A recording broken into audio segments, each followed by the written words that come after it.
What's going on, everybody? Welcome back to CFCDP's YouTube channel. I got an awesome guest for you today. Carefree Youth. Scott's going to be on with us. We're going to be doing a little mailbag style episode with also some other questions and other topics as well.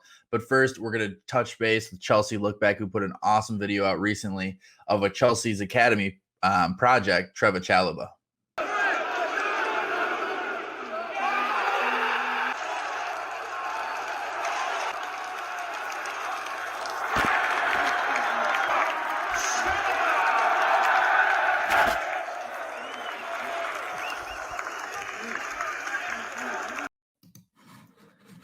And that was a little fan preview of the Trevoh Chalobah goal. I'm going to bring in Scott now, Carefree Youth. Scott, my man, how you doing? I'm really good, thank you. How are you? I am good, and that was an excellent goal by Trevoh Chalobah. When that goal happened on the first day of the season, Trevoh gets the start after an awesome game in the Super Cup. What were you feeling after that?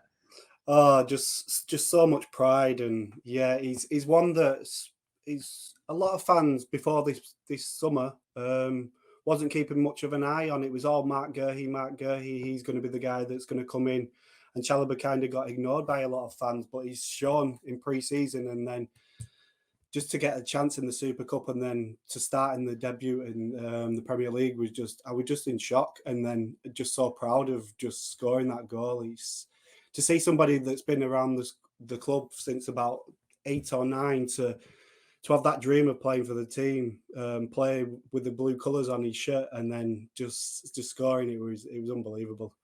And you saw his emotion definitely after he scored. I mean, he went right to his knees. It was a storybook moment for sure for Trevoh. As I said before, that this is going to be a mailbag style episode. We have a few questions here for Scott. So let's get started. First, I think you know this guy, Patrick Larson, very, very popular on Chelsea Twitter. Yeah. His first question is, what do you think the chances are of Conor Gallagher having a future with Chelsea? It seems like every place he goes on loan, he's successful, including so far with Palace. So overall, just, Conor Gallagher, he just a quick loan overview. He 1920 he was with Charlton, half the season, Swansea with the other half. West Brom kind of last year, which kind of the same situation that Billy's in at the moment, where it's just a really bad team. So it's hard to gauge how good he is. But now with Palace, a team that's been pretty stable in the Premier League, he's done really well. So overall, what are your thoughts on Conor Gallagher's season thus far? He's been ticking all the boxes, that's for sure. Going from League One to Championship in the space of a season, and then right up to the Premiership in 12 months is just a testament to him. And as you say, it's kind of like Billy Gilmour this season. He's at a team where they're expected to lose most of the time, and Gallagher last season had to play more of a double six box to box type of play that was more defensive and win the ball back. And now he's been unleashed a little bit, where he's been shown to get further forward, and that's kind of what the player he is, and that's why he wasn't as good at West Brom, because he wasn't getting the shackles off him just to go and express himself, and now this season he's actually got that. He's now showing what he can do, and it's great to him. With his chances to play for us, they're still great. A lot of people might not think that, but let's go back 2-3 weeks ago. Nobody would have said that Ross Barkley or Ruben Loftus-Cheek probably had a chance in the team, and you can't just predict it and go. Even Trevoh Chalobah, we've just mentioned, you can't predict something and go, this is definitely going to run out how it's going to run, because we would have all thought that Mark Guehi would be in the team. We would have never thought Chalobah would have been in the team, and Ross Barkley, we would have thought he would have gone on loan or been sold this summer. And he's just got to keep doing what he's doing, and we'll see next season. But he definitely impressed in pre-season under Tuchel, so he's got a chance like everybody else in next summer's pre-season. And I think that it's a little, to be honest with you, our midfielders aren't necessarily super young, to be real with you. I mean, you have Jorginho getting up there at age, Conte's injury history, as well as Kovacic isn't super young. I mean, he's not old, but he's not super young either. So definitely you're going to have to look and say, well, we're going to have, in the next 2 to 3 years, we might have all 3 midfield spots that we need to fill up. So getting Gallagher any first team experience is going to be fantastic for him next season, hopefully. And I don't, it's almost at a point like next year, right? If he is deemed not good enough for the squad, it's like, what kind of loan does he go on? You know what I mean? I mean, you could put him back at a Palace or, a team on that level, but is there another loan that would kind of be available for him? I mean, do you think? It's a very hard question, isn't it? Because he's now at Crystal Palace are kind of a mid-table team, should we say? Mm-hmm. But the level next is kind of top 6 kind of teams, and they're all really good. It's the types of Leicesters, the Tottenhams. We don't want to give him to Tottenham, obviously, for rivals' sake. We don't want to give him Arsenal for the rivals' sake. You don't want to go and strengthen a team like Liverpool, or even if he was that good. So then it would he'd have to go abroad to get that next experience, and then it's, where do you send him? It's going to be a really hard one for him, because it's going to be kind of like Matt Guerhi this summer, where he's going to have interest from a team that really wants to play him every week. And does he want to stay and maybe get a chance, or go and do what he can do and show what he can do, what Matt Guerhi's done? So it's going to be interesting for him. Yeah, and I think it's also going to be a little bit similar to, like, if he does stay, like the Callum situation, sort of. I mean, it's like at some point, Connor's going to be like, I'm at the prime, I'm not the prime of my career, but I'm at the height of my youth. I'm ready to get some minutes. A teammate like Dortmund may be calling or something like that. And it's like, I'd rather play there than sit on the bench. You know what I mean? Yeah, definitely. Because now he's just played 2 seasons. Let's say 3 seasons after this one, though, where he's played 40 games a season. And look at what Callum's doing right now. He's playing here and there with injuries and stuff like that. If he's looking at Callum Hudson-Odoi's situation, and why would he have the confidence that he could get that chance? Sometimes the people what will be looking around, his agent and teams that will be looking and seeing how well he's doing, will be interested in just buying him and knowing that he will, if they could get him under 40 games for them in contracted terms, he'd do really well for them. So it is a really tough situation for him. And in terms of, like, this isn't a part of the question, but it just came to my mind. But in terms of, like, selling players, do you value what Marina has kind of done with the youth players in terms of, inserting a buyback clause on a lot of these? Because, if you look at the figures, that buyback clause is often double what the price of the club is going to pay Chelsea. So if you really look at it, it's not like that much of a financial burden to do this. And you get money now to buy players that are going to fit in the squad now. Do you value that? I mean, do you, if you were running a club, is this an option that you think that you would do? That's a really good question.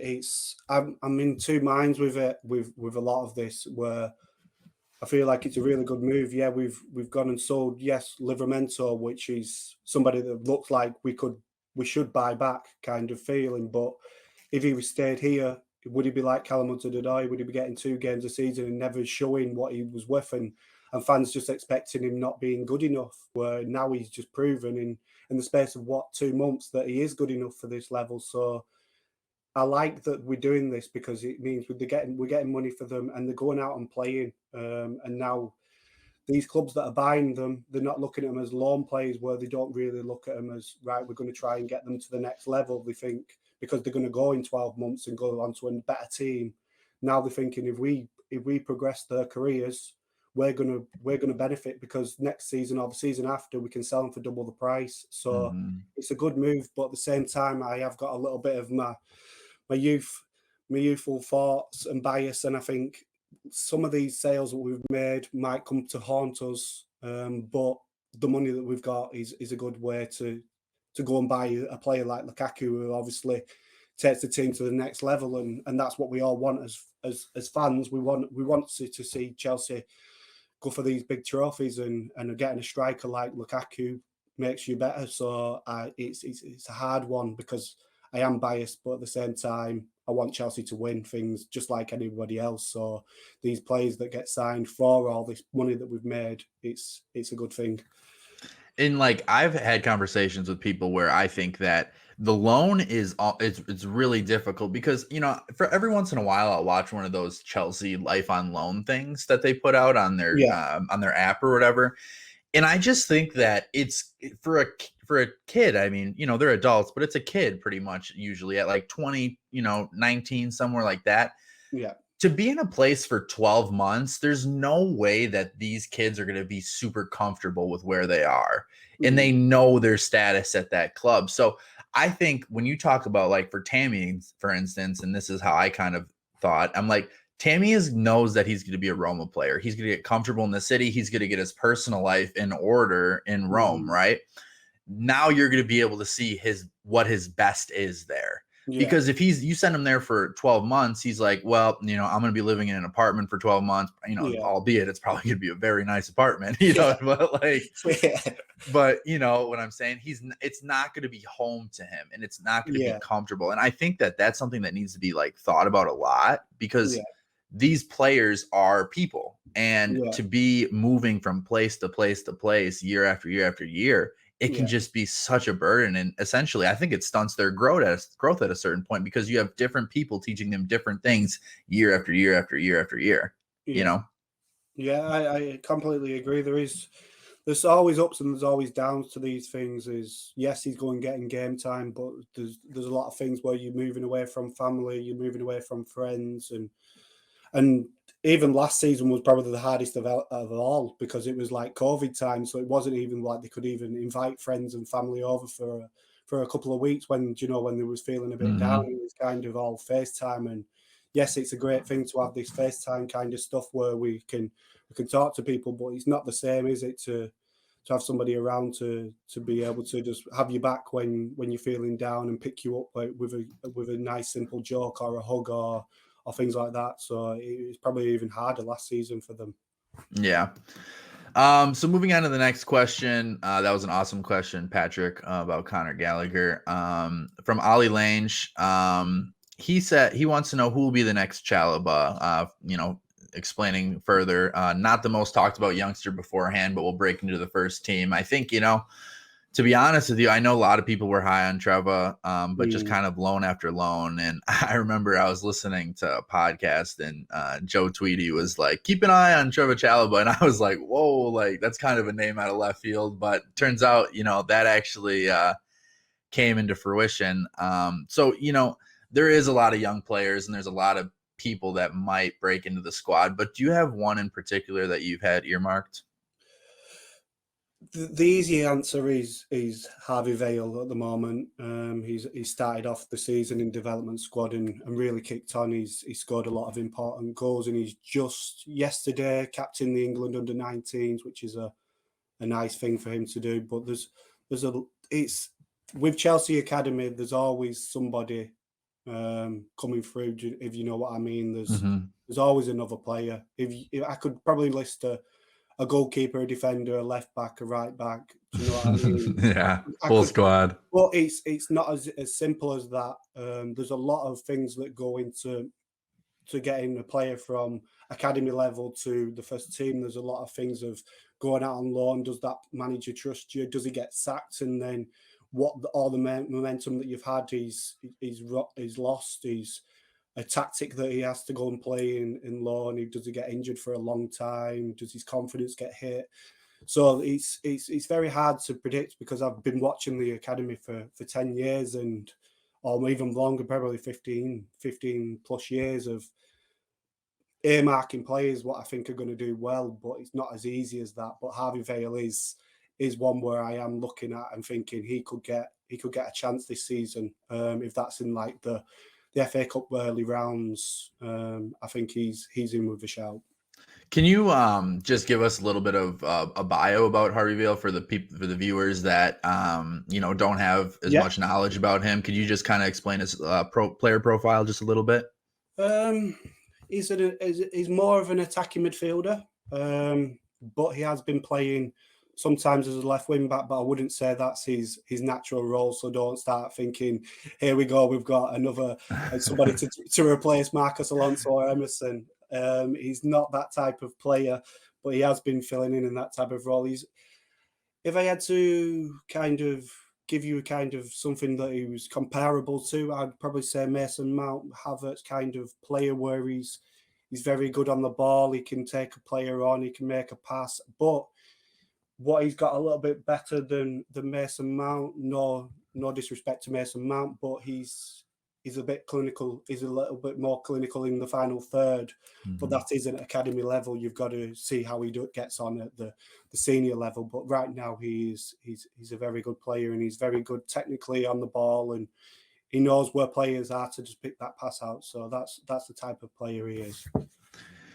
And I think, to be honest with you, one player that I've kind of thought, and I think it's kind of similar with Trevoh, where there's been a little bit of doubt about him, despite his production. I think Armando Broja is someone that maybe needs to be talked about in this role a little bit, because there is an opportunity, I think, next year for him when he comes back, if this Southampton loan progresses well. I think he could be someone that could definitely slot into the squad next year in terms of like a backup striker, because like, if you think about it, to be real with you, we don't really have a backup striker. You know what I mean? We don't and that's at some point, that's going to be something that you're going to need.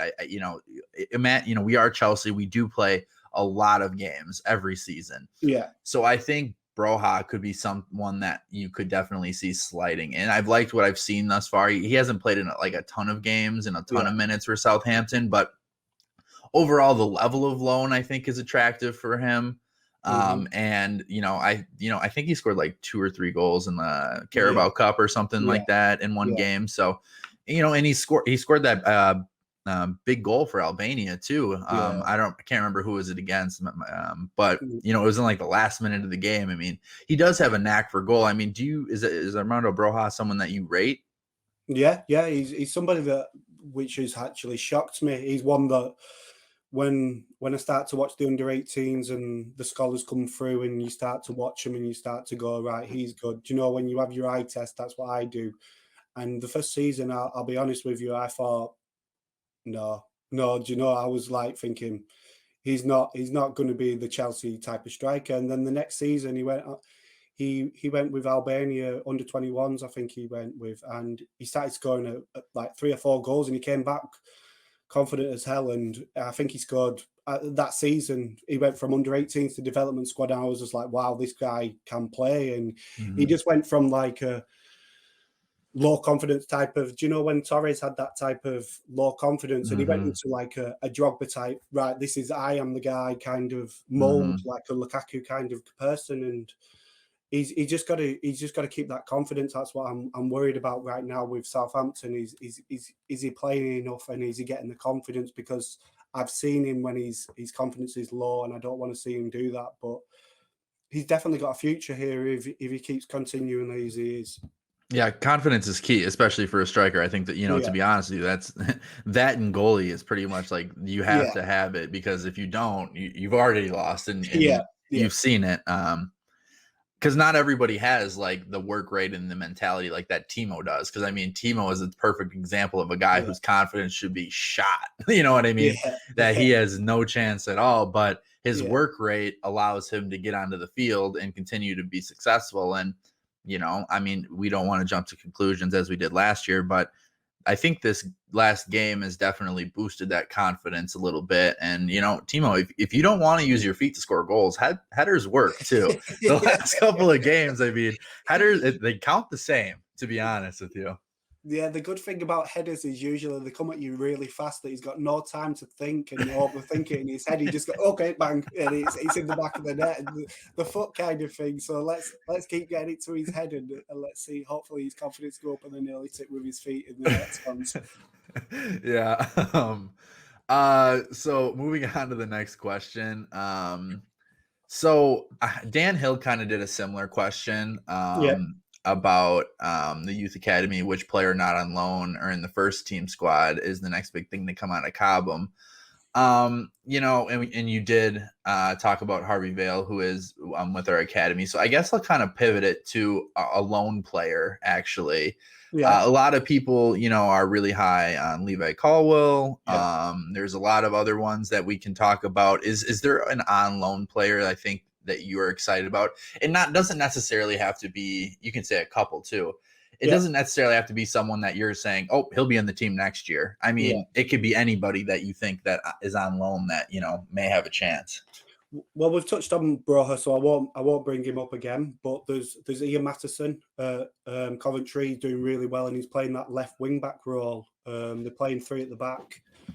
He's next to another player from us, Jake Clark-Salter. So they've got the partnership there, and they're doing really well. And a left wing back role is one where we're looking at in the next few years. There could be a chance of a place there, and I think he could really do well there. There's Dujon Sterling as well that I really like personally. I'm not saying he's going to be in the first team, but he had a really bad 2020 with illness and injury and kind of thing. But in pre-season, he looked really good, didn't he? And he's doing well already at Blackpool. And I think he's one that not a lot of people will be saying, yeah, he should be playing for us. But I think he's still a really, really good player. And he's one that can play like a centre-back role. He can play a right wing-back role, or he can play a winger role. So he's kind of ticks a few boxes where he can fit in a few roles if we do change formation and things like that. And right wing-back role if Azpilicueta goes and things like that in a few years, because his legs aren't going to be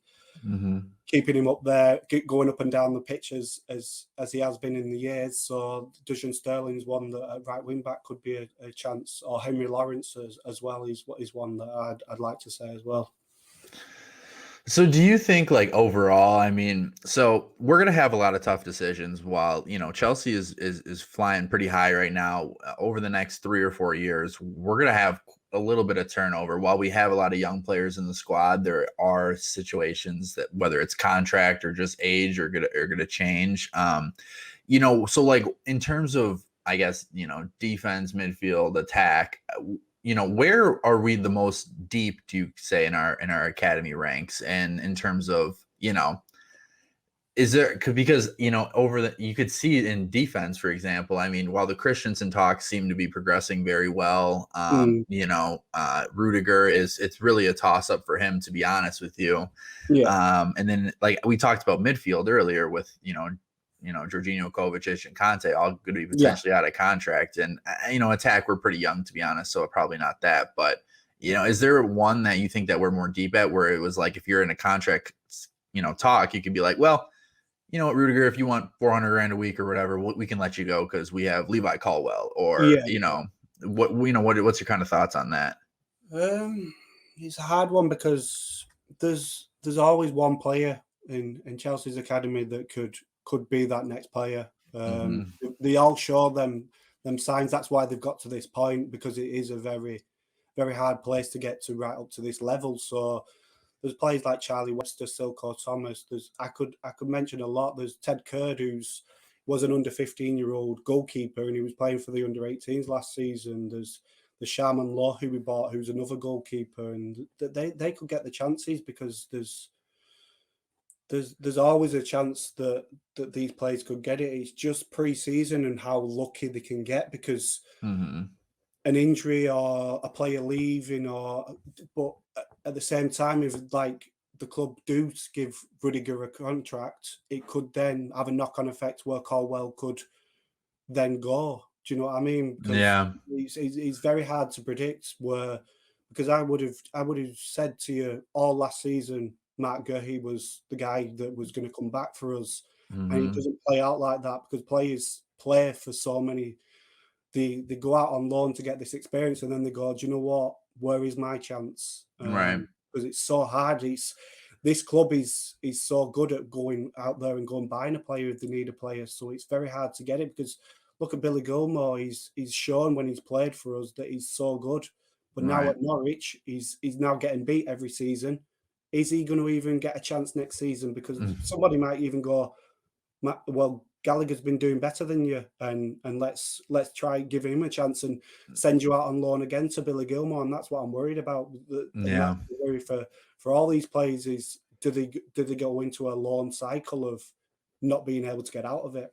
Right. And even Ruben's playing well, so it's like, that's another guy that kind of stepped in, and you're like, wow, okay, well, that's another. You're Billy, and I'm like, wow, that's a little unexpected to have another guy in the depth chart. Which, overall, I think it was good to loan Billy out again, but I would have been if it was my decision, I would have been a little bit more hard pressed to send him to Norwich just based off of their history when they come up to the Premier League. And then looking at like Gallagher's loan last year and looking at Ruben's loan last year too. I mean, I know Ruben's a little bit different, but like they were both so bad loans. The teams were just so bad, and that can just really get into a player's psyche. And Billy's riding high after the Euros, where he's getting. This is a generational talent there in the midfield, and then you go to Norwich, and it's like people have kind of cooled off of them. So it's definitely a highly volatile situation when you can go on a loan at Norwich and whatnot. Overall, I just one more question I wanted to ask before we move to the next viewer question, but Levi Colwill has been, deemed as kind of like the next Mark Guehi I guess. And I've watched as many, Huddersfield games as I can over in the States this year. From what you've seen, is he ready to come in if Rudiger steps off next year? It's hard. It's hard. In my youth biased opinion, yes. But that's my opinion because I trust youth players a bit more than other people will. And the thing is, when I see a bad performance, I think, he's grown and he's going to get better and things like that. But a club like Chelsea, where you've got to win every game, the pressure's on. If you make one mistake, your head's on a block, isn't it? Really. Let's be honest. Chalobah's been lucky. Trevoh Chalobah's been lucky, kind of, that he's scored goals and he's done really well. Yeah. People have laid off on him and gone, okay, he might be in a really good player, but if he played that Super Cup game and played bad, do you know what I mean? Whole different story. That's what I mean, and it's very hard because the chances come very, very slim. As in, he could play one game and then not play for another 3 months, and then there's no consistency in his game, and it's very hard to then perform at a really good level. And then if he does do bad, people are ready to slate him. So it's very hard to say yes. And I like them to be at a really good level and where I think they can handle that pressure. I do think he can handle that pressure, and I do think he's good enough. But with a Chelsea fan base like we've got, it's very hard to say, let's just throw him in. Do you know what I mean? Right. Yeah. And it kind of just segues into the last question that we have from Rohan here. He said, he's read about Chelsea's interest in De Ligt and obviously the interest in Koundé. Yeah. Are they the best? He asked, are they the best replacements, upgrades currently available? Or could we choose someone that won't cost us that much? Because, we're going to have more, we're going to have other positions that we're going to have to be able to purchase for potentially. And I guess it kind of leans into my question about, when I was asking about what positions we have more depth in, I think that's going to definitely play a factor in what we do in terms of purchasing. If it was Koundé or move Levi Colwill up, is there, or De Ligt, for example, I mean, those guys are proven commodities at the top level. Is there a way that you would lean or sway on that? It's a very good question. I wouldn't say that I've watched enough of Koundé to give you like I don't want to come on here and start going, he's this and he's that. I like to keep myself in check, and if I don't know about a player, I'll keep it real. And I've tried to watch him a bit more this season because I want to know a bit more about him, and that's what I'm like. I like to do my own viewing, and I don't have enough to know about him. But De Ligt I really like. But the worry I have with both of them is we're going to be losing a lot of experience potentially in Thiago, Silva, Azpilicueta, and then we've got the likes of Chalobah and things like that. And maybe I'd go for somebody about the ages of 25, 26. If it was up to me, just somebody that's proving it a little bit more.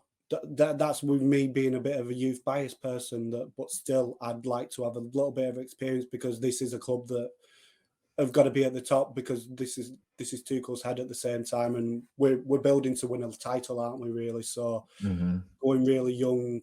Even though De Ligt and Koundé are really good players, and I really do like what I've seen of both of them, even if it's a little bit. I'm not sold on either, but I'm still going to try and look at them and get to terms of what they are. But I haven't got anybody that I could point at you and go, this is the player we should sign. No, I've not got that. Sorry. And I think overall, when I like look at a Chelsea game and I look at, a match and I look up their line or what I'm going to do for their lineup in a game, I often base my center backing core around, is Thiago Silva playing? Is Aspie playing at, right wing back? Yeah, Because as good as Christensen has been, I think he is so much better playing around an Aspie or playing around a Thiago Silva and a Rudiger. I mean, you can just kind of tell that he has been a sponge around those guys, and to be able to know that I have cover to do certain things with these guys in my backside, it's been great. And I think that Christensen is actually going to be a big kind of play, I think, in terms of what Chelsea end up doing, because as Christensen is what, 25 now, 25, I think. Yeah. He's going to be our senior center back at some point. That is true. Yeah, well, I wasn't even thinking about Christensen. So there's your 25, 26-year-old. He's going to be our senior center back at some point. Yeah. And I think it's going to be up to Tuchel, or, it's Chelsea. So whoever the manager is at the time in the next couple of years. Is Christensen ready to be the old elder statesman with a bunch of young guys next to him? Because that's a big trust factor too, It's really hard to answer again, because it's one of them, like I've said before, football changes so quick. Barkley and Loftus Cheek 2 weeks ago was nothing. And if you asked me this question 12 months ago about Andrews Christensen, I would have given you a completely different answer, and I would have probably gone, I'm starting to get worried myself, and I'm a big fan of his. But Tuchel's just giving him that confidence, and as you say, with Thiago Silva by his side, usually he's soaked up all that confidence and that experience of where to be, and his confidence has gone up, where I've got trust in him again. But if we change formation, if we change manager, who knows? It's so hard to predict the future, but I've got confidence in backing him that he can be that player that can be the leader in the defense and keep playing solid games. Yeah.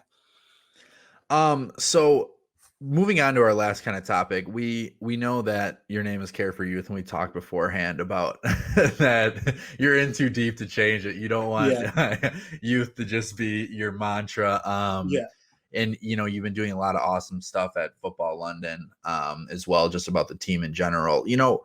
Let's talk kind of a bit for about 5 minutes here about the overall state of Chelsea at the time of the international break. So, it's October 8th at this point. We're in first place, despite maybe what Chelsea fans would call the worst week in 3 years. You know what I mean? Just crazy, isn't it? Just awful, losing 2 games 1-0. But where do you see this club? I mean, I think as an aspirations, obviously we want to compete in every competition and win trophies and whatnot. But I think that if you look at the other teams in terms of the Premier League that are going to be fighting with us, I think we're the most complete. Am I wrong?